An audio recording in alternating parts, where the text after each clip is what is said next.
Hello friends, welcome back to my YouTube channel. Friends, आज की इस वीडियो हम लोग समझते हैं क्या सौर सेल क्या होता है, जिसको हम लोग सोलर सेल भी बोलते हैं। बहुत इंपॉर्टेंट टॉपिक है फिजिक्स क्लास 12th का, और एग्जाम में पूछा जाने वाला इंपॉर्टेंट क्वेश्चन है, बहुत ही इंपॉर्टेंट। ठीक, तो आप लोग इसको स्किप बिल्कुल भी मत करना, आप लोग इसको देखना जरूर। ठीक है, लास्ट तक देखना, हो सकता है ये क्वेश्चन आपके क्वेश्चन पेपर में दिखाई दे। ठीक है, तो आप लोगों को स्किप बिल्कुल नहीं करना, इसको लास्ट तक देखना और स्टेप बाय स्टेप पूरे टॉपिक को समझते चलना है, और कोई भी डाउट आपके नहीं बचेंगे इस वीडियो में। ठीक, तो चलिए बिना देरी करते हुए हम लोग वीडियो को स्टार्ट करते हैं। हाँ, अगर आप लोगों को वीडियो थोड़ा सा भी अच्छा लगे तो प्लीज़ चैनल को सब्सक्राइब करके वीडियो को लाइक करना बिल्कुल भी मत भूलना। ठीक, तो चलिए देखते हैं, इस शानदार टॉपिक को अच्छे तरीके से समझते हैं।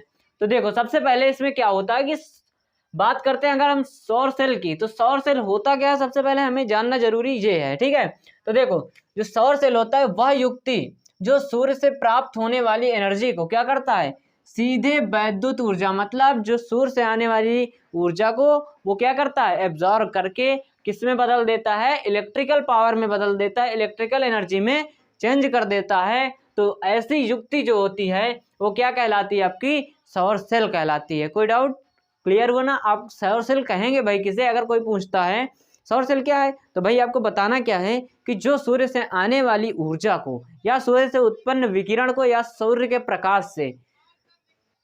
प्रकाश ऊर्जा को क्या करता है, वैद्युत ऊर्जा, इलेक्ट्रिकल एनर्जी में कन्वर्ट कर देता है। ऐसी डिवाइस जो होती है वो क्या कहलाती है भाई, वो कहलाती है सौर सेल कहलाती है। ठीक है, अब देखिए, अब अगर हम बात करते हैं इसकी संरचना के बारे में कि आखिर इसकी स्ट्रक्चर क्या होती है, ठीक, तो वो क्या होती है वो समझते हैं हम लोग। देखो, सौर सेल क्या होता है, सौर सेल आपने पढ़ा होगा पीएन जंक्शन डायोड, वैसे ही ये भी काम करता है। ठीक है, तो देखो इसमें क्या होता है कि सौर सेल में पीएन संधि डायोड का पी क्षेत्र बहुत पतला होता है। क्या होता है, देखो यहाँ पर क्या कहा गया है, सौर सेल में पीएन संधि डायोड का जो पी क्षेत्र होता है वो क्या होता है, पहला पॉइंट क्या हुआ, पतला होता है। देखिए ये जो आपका इतना एरिया दिख रहा है यहाँ पर, ये वाला, ठीक है, ये एरिया, ये क्या है, पी क्षेत्र है, और ये ब्लैक लाइन के नीचे, पट्टी के नीचे क्या है, एन क्षेत्र है। आपको फिगर से क्लियर हो रहा होगा कि ये पतला होता है, और एन जो आपका एन टाइप क्षेत्र होता है वो क्या होता है, मोटा होता है। ठीक है,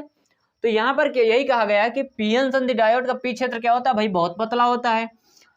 पी टाइप क्षेत्र में धातु की उंगली नुमा क्या इलेक्ट्रोड लगा होता है, धातु का उंगली नुमा एक इलेक्ट्रोड लगा होता है। तो देखिए ये क्या हुआ, जो ऊपर का आपका पार्ट दिख रहा है, ठीक है, 3D में तो है नहीं, जो आपको पूरा अंदर का इसका पार्ट तो देख नहीं सकता भाई, तो ये जो ऊपर का आपका रेड सरफेस दिख रही है, तो ये क्या होती है भाई, पी क्षेत्र होता है। क्या होता है, पी क्षेत्र होता है। और इस पी क्षेत्र में क्या होते हैं, उंगली नुमा संरचनाएं पाई जाती हैं। क्या, उंगली नुमा संरचनाएं पाई जाती हैं, जो क्या करती हैं भाई, एनोड का कार्य करती हैं। इसमें क्या करती हैं, एनोड का कार्य करती हैं। कौन, ये जो पी क्षेत्र की, अरे पी क्षेत्र में उंगली नुमा आपकी संरचनाएं पाई जाती हैं, किसका, एनोड का कार्य करती हैं। ठीक, अब इसके बाद क्या होता है कि जो एन टाइप क्षेत्र की जो प्रकृति होती है, जो एन टाइप क्षेत्र की प्रकृति होती है वो पी टाइप क्षेत्र की प्रकृति की क्या होती है, समान होती है। मतलब जो इनके नेचर होते हैं पी टाइप एन टाइप के, वो दोनों के क्या होते हैं, इक्वल होते हैं एक दूसरे के। ठीक, अब उसके बाद क्या कहता है, किंतु इसकी जो मोटाई होती है पी टाइप क्षेत्र की तुलना में बहुत अधिक होती है। देखो यहाँ पर आप फिगर में देख सकते हैं, ये पी क्षेत्र है आपका, इसकी कंपेयर में इसकी मोटाई कितनी अधिक होती है। ठीक है, तो मतलब जो एन क्षेत्र होता है भाई वो ऑब्वियसली क्या होता है, मोटा होता है। कंपेयर किसके कंपेयर में, एन जो पी क्षेत्र होता है उसके कंपेयर में एन क्षेत्र जो होता है मोटा होता है भाई। कोई डाउट आपको इतने में? अब इसके बाद देखिए, एन क्षेत्र के नीचे एक पतली धातु की क्या होती है, चादर लगी होती है। एन क्षेत्र के नीचे एक पतली धातु की भाई क्या लगी होती है, चादर लगी होती है। कोई दिक्कत? यहाँ पर चादर लगी होती है जो कैथोड का कार्य करती है भाई। जो एन क्षेत्र के नीचे एक चादर लगी होती है, ठीक, यहाँ से आपको दिख नहीं पाएगा क्योंकि 3D डायग्राम नहीं, इसके एन क्षेत्र के नीचे एक चादर लगी हो रहती है भाई। वो क्या करती है, यहाँ पर जो ये उंगली नुमा संरचना है भाई, ये एनोड का कार्य करती है। किसका, एनोड का। ठीक है, ये एनोड का कार्य करती हैं। और जो इसके नीचे एन क्षेत्र के नीचे एक चादर पतली परत दिखती है, वो क्या करती है भाई, कैथोड का कार्य करती है, ठीक है। वो क्या करती है, कैथोड का कार्य करती है। और सौर सेल की सिलिकॉन और गैलियम आर्सेनाइड, जो सौर सेल होता है ये किससे मिलकर बना होता है, सिलिकॉन और गैलियम आर्सेनाइड से मिलकर के बना होता है। कौन भाई, सौर सेल जो होता है किस किस से मिलकर के बनता है, सिलिकॉन और दूसरा गैलियम आर्सेनाइड से मिलकर के बनता है। अब इसके बाद देखिए, जो सिलिकॉन होती है, सिलिकॉन का वर्जित ऊर्जा अंतराल एनर्जी बैंड गैप जिसको हम लोग बोलते हैं, वो क्या होता है, बहुत कम होता है। लगभग कितना, 1.2 इलेक्ट्रॉन वोल्ट की कोटि का होता है। क्या होता है, 1.2 इलेक्ट्रॉन वोल्ट की कोटि का होता है, ठीक है। किसका, जो सिलिकॉन का एनर्जी बैंड गैप होता है कितना होता है, 1.2 इलेक्ट्रॉन वोल्ट की कोटि का होता है। जबकि क्या, जो गैलियम आर्सेनाइड होता है, गैलियम आर्सेनाइड का जो एनर्जी बैंड गैप होता है, वर्जित ऊर्जा अंतराल होता है, वो बहुत अधिक होता है। किसकी कंपेयर में, सिलिकॉन की कंपेयर में। लगभग कितना, 1.5 इलेक्ट्रॉन वोल्ट कोटि का होता है, ठीक है। 1.5 इलेक्ट्रॉन वोल्ट की कोटि का होता है। अब उसके बाद जो देखिए, सूर्य से जो विकिरण आता है, मतलब सूर्य से जो लाइट आती है, सनलाइट जो होती है, उसकी जो विकिरण ऊर्जा होती है क्या होती है, 1.5 कोटि की होती है। क्या होती है, 1.5 इलेक्ट्रॉन वोल्ट कोटि की होती है, ठीक है।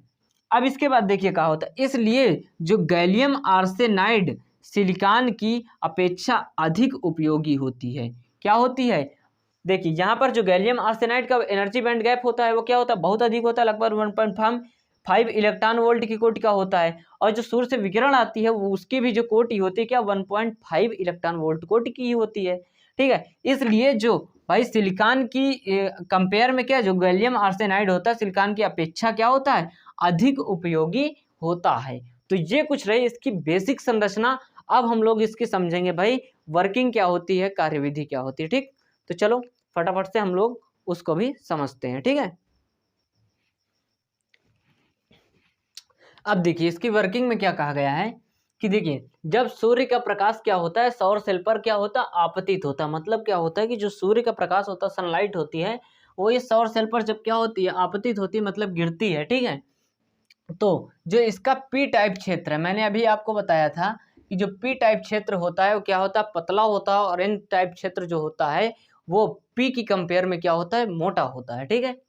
तो यहाँ पर क्या हुआ कि जब पी क्षेत्र पतला होने के कारण जब प्रकाश उस पर गिरा तो ये पतला है, ठीक। अब ये पतला है तो होगा क्या, इससे क्या दिक्कत होगी कि जो पी क्षेत्र में, जो पी क्षेत्र को ये लाइट क्या करती है, जो प्रकाश होता है सूर्य का, पार करके वो सीधे कहाँ, पीएन जंक्शन पर पहुंच जाता है, मतलब पीएन संधि पर पहुंच जाता है, ठीक है। वो लाइट कहाँ पर पहुंचेगी, सीधे पीएन संधि पर पहुंच जाएगी, ठीक है, पहुंच जाता है। और सहसंयोजक बंधों को तोड़ देता भाई। वहां पर जब पीएन संधि डायोड पर पहुंचेगा तो वहां क्या करता है, सहसंयोजक बंधों को तोड़ देता। अब क्या होगा, जब सहसंयोजक बंध मतलब टूटेंगे तब क्या होगा, जिससे बड़ी संख्या में इलेक्ट्रॉन कोटर युग्म उत्पन्न होते हैं। इलेक्ट्रॉन यहाँ पर लिखना चाहिए था इलेक्ट्रॉन, और यहाँ पर हो जाएगा कोटर। इलेक्ट्रॉन कोटर युग्म क्या होते हैं, उत्पन्न होते हैं। मतलब इलेक्ट्रॉन और कोटरों के क्या, बहुत सारे पेयर उत्पन्न होते हैं, जोड़े उत्पन्न होते हैं, ठीक है। पी क्षेत्र में अतिरिक्त कोटर, देखिए जो आपका पी क्षेत्र होता है इसमें क्या होते हैं, कुछ अतिरिक्त कोटर उत्पन्न हो जाते हैं। और एन क्षेत्र में कुछ अतिरिक्त क्या होते हैं, इलेक्ट्रॉन उत्पन्न हो जाते हैं। मतलब एक लिमिट से ज़्यादा उत्पन्न हो जाते हैं।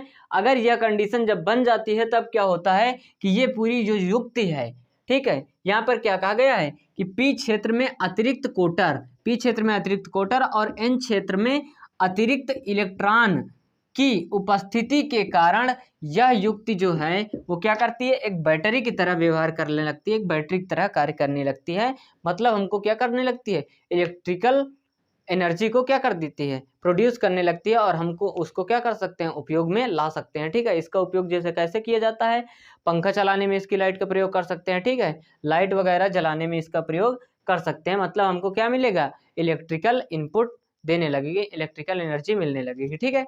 तो आई होप आप लोगों को ये समझ में आ गया होगा बहुत ही अच्छे तरीके से, जिन्होंने वीडियो को लास्ट तक देखा होगा। तो चलिए फिर मिलते हैं किसी नेक्स्ट वीडियो में, तब तक के लिए सबको धन्यवाद।